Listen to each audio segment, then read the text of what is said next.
Au fur et à mesure que Charles III s'impose, Élisabeth II s'efface.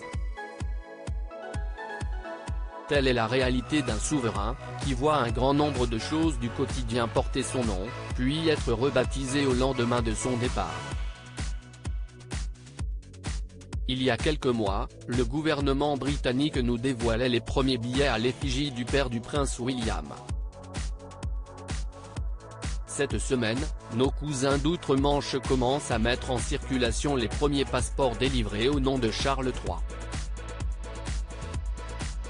Un changement de taille pour les Britanniques, puisque, depuis le décès de George VI en 1952, les passeports étaient délivrés par Sa Majesté, la reine Elisabeth II Her Majesty. Dorénavant, ils seront adressés par Sa Majesté, le roi Charles III His Majesty. Les anciens documents resteront toujours valables et continueront d'être délivrés jusqu'à épuisement de stock, rapportent nos confrères de BFM TV. Supérieur à le roi Charles III, qui sont les femmes de sa vie?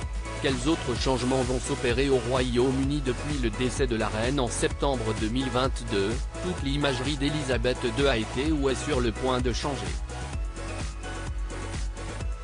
Les boîtes à lettres rouges au sigle de ER, le monogramme royal de l'épouse du prince Philippe, resteront en place, mais les nouvelles porteront le sigle C3R.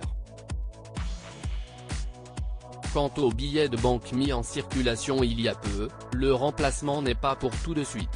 Il y a plus de 4,5 milliards de billets et 29 millions de pièces en circulation au Royaume-Uni, et chacun d'eux portait un portrait de la reine Elisabeth II.